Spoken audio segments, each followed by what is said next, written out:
Good morning student. MA class में welcome है।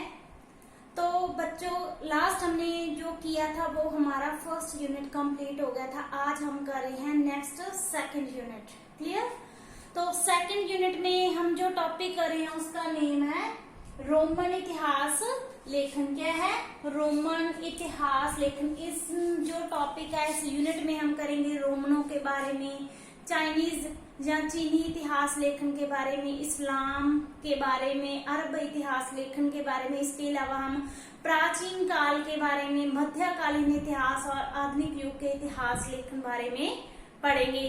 तो आज जो हम टॉपिक कर रहे हैं उसका नेम है रोमन इतिहास लेखन। ओके, तो जो हम जानते हैं बच्चों के जो मानव इतिहास है, जो मानव इतिहास है वो विकास की प्रक्रिया पर आधारित माना जाता है। कि मानव क्या है, प्राचीन काल से लेकर आज तक क्या कर रहा है, निरंतर विकास कर रहा है।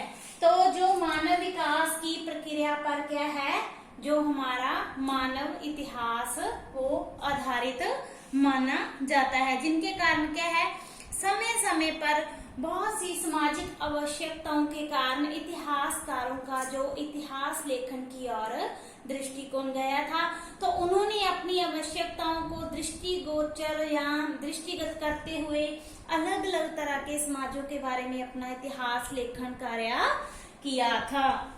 तो इस तरह हम कहते हैं कि जो इतिहास लेखन में जब उनको ध्यान गया था, तो हम ये सब जानते हैं कि उत्थान और पतन क्या है, उत्थान और पतन एक ही सिक्के के पहलू हैं। अगर हमारा जन्म होता है, एग्जाम्पल के तौर पर अगर मानव का जन्म होता है तो उसकी मृत्यु भी अवश्यम है।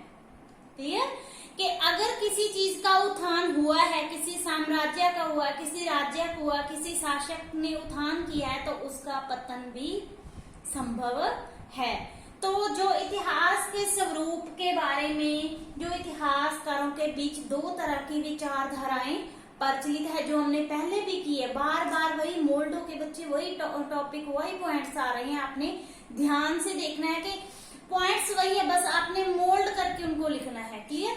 कि जो इतिहास का स्वरूप है, हमने किया था ना कि इतिहास की प्रकृति, की इतिहास को बहुत से विद्वान कहते हैं कि इतिहास विज्ञान है, तो बहुत से कहते हैं कि इतिहास एक कला है। तो यहाँ भी सेम वही बात है कि इतिहास के स्वरूप के बारे में इतिहासकारों के दो तरह की धारणाएं हैं। एक है कथात्मक और दूसरा है वैज्ञानिक। ओके, जो इतिहासकार कथात्मक विचारधारा से संबंधित है, उनका कहने का अभिप्राय है कि जो इतिहास लेखन कार्य है वो जो इतिहासकार है उसकी कौन सी दृष्टि से उत्पन्न होता है, उसकी कलात्मक, कि वो अपनी कलात्मक या कल्पनात्मक दृष्टि से इतिहास लेखन कार्य करता है। मतलब इतिहास का एक कहानी के रूप में वो व्याख्या या वर्णन करता है। क्लियर? और दूसरी तरफ जो इतिहासकार वैज्ञानिक अवधारणा से संबंधित है, उनका कहना है कि इतिहास में कल्पना का कोई भी स्थान नहीं है, कल्पना से कोई संबंध नहीं है। उन्होंने वैज्ञानिक पद्धति को अपनाते हुए कहा है कि इतिहास में हम क्यों, कैसे, कब, इन प्रश्नों का उत्तर पाते हैं। क्लियर? तो इतिहास के कितने स्वरूप है? दो। एक कथात्मक जिसमें कहानी के रूप में व्याख्या की जाती है, और दूसरे में जो विज्ञान की तरह नियमों और सिद्धांतों का पलायन किया जाता है, और कब, क्यों, कैसे, इन प्रश्नों का उत्तर ढूंढा जाता है। नेक्स्ट आता है जो हमारा यूनानी या रोमन इतिहास लेखन थे। तो इन जो इतिहास लेखनों के बारे में हम पढ़ेंगे। तो जो यूनानी या रोमन इतिहास लेखन थे, उनके जो लेखन कार्य का आधार था वो था मानववादी। क्या था? मुख्य आधार क्या था इनका? मानववादी। इन्होंने मानव के कार्य, उपलब्धियां, उसके उत्थान, उनके पतन के बारे में अपने इतिहास लेखन में लिखा है। जैसे कि हम जानते हैं कि हेनरी ग्रे ने भी यही कोटेशन दी थी जब हमने इतिहास का अर्थ पढ़ा था कि इतिहास क्या है, इतिहास समाज में रहने वाले मनुष्य के कार्यों और उपलब्धियों की कहानी है। तो सेम जो रोमन इतिहास लेखन था या यूनानी इतिहास लेखन था, उनका जो लिखने का मुख्य आधार क्या था, मानववादी था। उन्होंने मानव के कार्यकलापों, उनकी गतिविधियों के बारे में, इन सब चीजों के बारे में क्या किया है, अपने इतिहास लेखन कार्य में जानकारी दी है। तो उन्होंने कहा था कि जो मानव है वो विवेक और बुद्धि के साथ, मानव क्या है, अपने विवेक और बुद्धि के साथ इतिहास के क्षेत्र में विकसित होता गया। और जो तत्कालीन लेखकों ने व्यक्ति की व्यक्तिगत रुचि, मानव व्यक्ति या मानव की व्यक्तिगत रुचि का ध्यान रखते हुए कल्पना के आधार पर अतीत, कल्पना के आधार पर अतीत और भविष्य का वर्णन किया है। तो इस तरह प्रारंभिक इतिहास लेखक कौन था, यूनान का हेरोडोटस। ये आपका शॉर्ट क्वेश्चन भी बनता है कि सबसे पहले इतिहास लेखन कार्य यूनान में किसने किया था, हेरोडोटस ने किया था। क्लियर। तो प्रारंभिक इतिहास लेखन हेरोडोटस से लेकर आधुनिक विद्वान टायनबी तक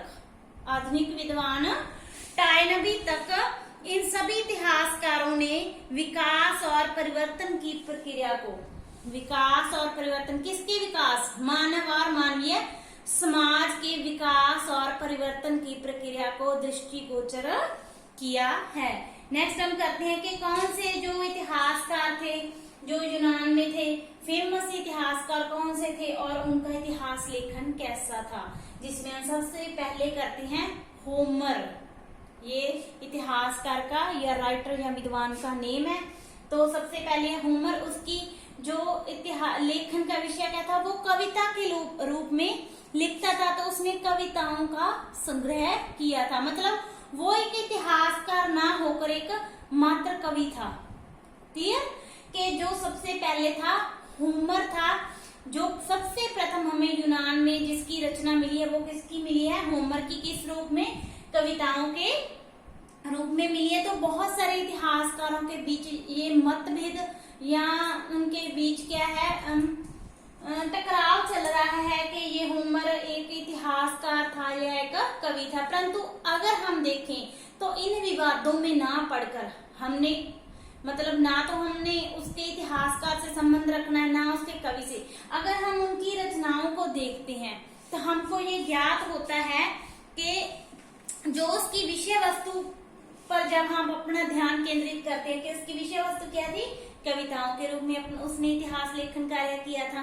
तो जब हम उसकी विषय वस्तु की ओर अपना ध्यान केंद्रित करते हैं तो हम ये प्रमाणित पाते हैं कि कवि के रूप में, कि उसने कवि के रूप में सौंदर्य के प्रति, सुंदरता मतलब सौंदर्य मतलब सुंदरता के प्रति अपने दृष्टिकोण को अपनी बुद्धिमत्ता के जरिए लोगों के सामने पेश किया था। जो उसका सबसे बड़ा गुण था कि उसने प्राकृतिक सुंदरता को लोगों के सामने पेश किया था। इसीलिए प्रोफेसर शॉर्टवेल ने उनकी प्रशंसा करते हुए कहा है, क्योंकि वो प्रथम लेखन रचना करने वाला था।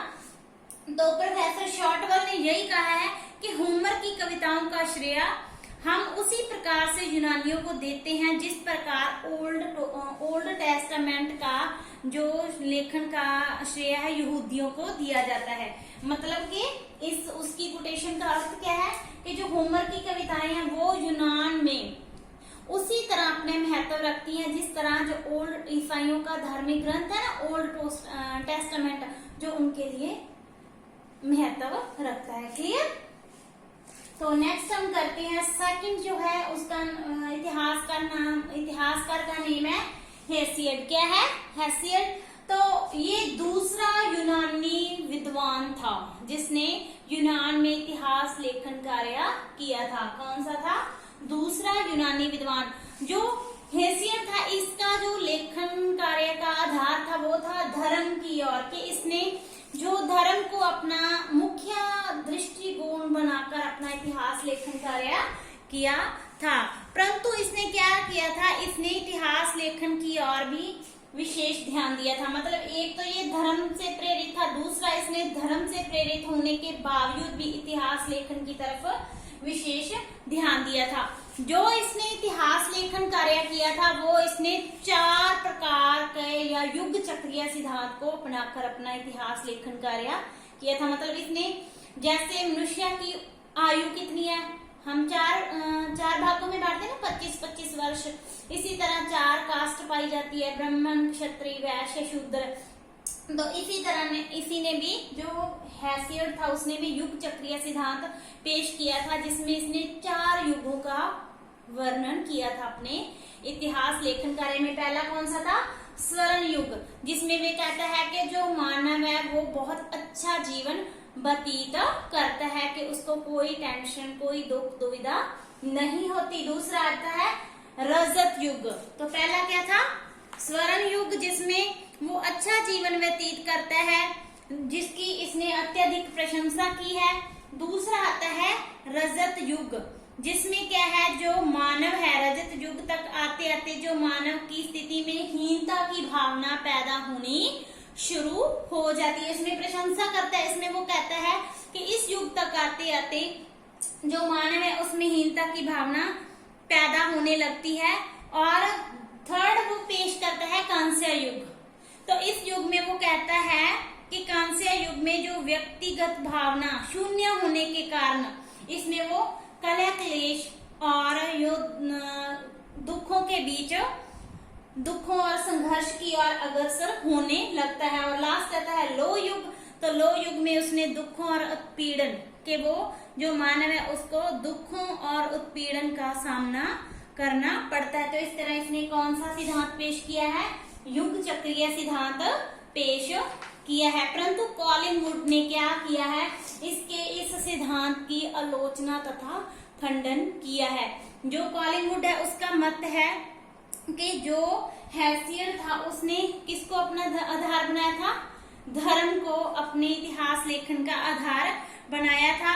तो उसने कहा था कि जो मानव में निस्संदेह धार्मिक प्रवृत्ति है, परंतु जो इतिहास लेखन का आधार है वो केवल धर्म नहीं है बल्कि मानव और उसके क्रियाकलाप होते हैं। इतिहास का आधार धर्म न होकर मानव और उसके क्रियाकलाप होते हैं। क्लियर? उसके बाद नेक्स्ट आता है हिकेटियस। क्या आता है? हिकेटियस। कैटियस, तो ये भी प्रसिद्ध इतिहासकार था। ये जो हिकेटियस था वो, इसको हम हेरोडोटस का पूर्वगामी के, मतलब हेरोडोटस से जस्ट पहले आने वाला इतिहासकार मानते। ये भी आपका शॉर्ट क्वेश्चन के हेरोडोटस के पूर्वगामी इतिहासकार का नाम बताएं, तो वो कौन सा था? हिकेटियस था। तो उसका जन्म 6वीं शताब्दी में यूनान के एक समृद्ध परिवार में हुआ था। और जो हिकेटियस था इसने पूरे मिस्र देश का भ्रमण या यात्रा की थी। और उसके बाद इसने अपना एक ग्रंथ लिखा था और इसने अपने ग्रंथ को 2 भागों में बांटा हुआ था। पहले भाग में हिकेटियस ने अपने ग्रंथ में ईरानी संसार का वर्णन प्रस्तुत किया है, कि ईरान के जीवन के बारे में इसने प्रथम भाग में लिखा है। और जो दूसरा भाग है इसमें हिकेटियस ने जो हमारा प्राचीन अवधारणाएं थी उनकी आलोचना और खंडन किया है। तो इनके संबंध में, हिकेटियस के संबंध में उसने स्वयं ही लिखा है कि मैं जो भी लिखता हूँ सत्य लिखता हूँ। किसने कहा है? हिकेटियस ने। और जिसमें सत्य समझता हूँ, क्योंकि यूनानियों की भिन्न भिन्न और जो हास्य रसपूर्ण कहानियां हैं, कि इन कहानियों में जो मैं सत्य समझता हूँ, जिनमें मैं सत्य ढूंढता हूँ, मैं इसी को लिखता हूँ। क्लियर? नेक्स्ट हम करते हैं हेरोडोटस। हेरोडोटस के बारे में हमने सभी ने पढ़ा है कि इतिहास लेखन का पितामह या इनको जनक कहा जाता था। शॉर्ट क्वेश्चन आपका कि इतिहास के जनक का नाम बताओ, तो क्या था? Herodotus, the father of history. Clear? तो इनका जन्म हुआ था एशिया माइनर के इलाके में एक समृद्ध परिवार में 480 ईस्वी पूर्व। ओके, तो जो हेरोडोटस की इतिहास लेखन की अवधारणा थी वो थी मानववादी। तो इसने भी मानव के क्रियाकलापों और उनकी उपलब्धियों का वर्णन अपने इतिहास लेखन में किया है। तो उनकी जो हेरोडोटस था उनकी मान्यता थी कि जो व्यक्ति है कि व्यक्ति का भाग्य उसके निर्माण में महत्वपूर्ण भूमिका निभाता है। कि भाग्य जिसको हम किस्मत बोलते हैं, कि हर व्यक्ति का जो भाग्य है उसके निर्माण में महत्वपूर्ण भूमिका निभाता है। और इनका कहना था कि जो देवता थे वो भी अपने भाग्य के द्वारा ही नियंत्रित होते हैं। तो इसने व्यक्ति के कार्यों को महत्व देते हुए अपना इतिहास लेखन कार्य किया था। तो जो हेरोडोटस था उनका जो वर्णन था, उन्होंने केवल युद्धों का ही वर्णन नहीं किया, बल्कि उन्होंने एक अच्छे ढंग से सुंदर और कला और स्पष्ट और प्रतिभाशाली रूप में घटनाओं का उत्कृष्ट वर्णन किया है। अगर हम उनके इतिहास लेखन की प्रशंसा करें या विशेषताएं करें तो सबसे पहले हम कह सकते हैं कि उन्होंने न केवल राजनीतिक घटनाओं का विवरण किया, बल्कि राजनीतिक घटनाओं के साथ साथ उन्होंने अपने समय के सामाजिक और सांस्कृतिक समाज के बारे में भी अपने इतिहास लेखन में लिखा है। दूसरा उन्होंने क्या किया है कि उन्होंने साक्ष्यों का प्रयोग किया। जब भी इतिहास लेखन कार्य किया था तो उन्होंने तथ्य इकट्ठे करके उन साक्ष्यों का विस्तृत प्रयोग अपने इतिहास लेखन कार्य में किया है। इसके अलावा उन्होंने एक राष्ट्र के इतिहास का दूसरे राष्ट्र के इतिहास के संदर्भ में प्रयोग करने की परंपरा को भी चलाया था। मतलब एक राष्ट्र के इतिहास को दूसरे राष्ट्र के इतिहास के साथ जोड़कर इतिहास लेखन कार्य सबसे पहले उन्होंने ही शुरू किया था। दूसरा उन्होंने कथात्मक मतलब कल्पनात्मक या कहानी के रूप में इतिहास लेखन की बजाय कि उनकी जगह वैज्ञानिक स्वरूप को अपनाया था। तो ये तो थी उनके इतिहास लेखन की विशेषताएं।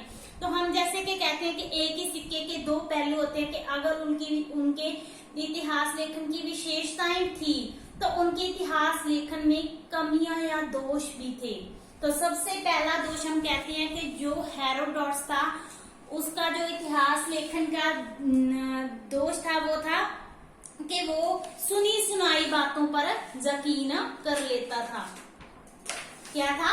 सुनी सुनाई बातों पर यकीन कर लेता था। और इस तरह हम जानते हैं कि यदि इतिहासकार या जो लेखक है उसका दृष्टिकोण आलोचनात्मक नहीं होता तो क्या है, जो उनकी रचना है वो एक उपन्यास का रूप ले लेती है। और जो इतिहास का जो रूप होता है या इतिहास में गंभीर गलतियों की संभावना बढ़ जाती है।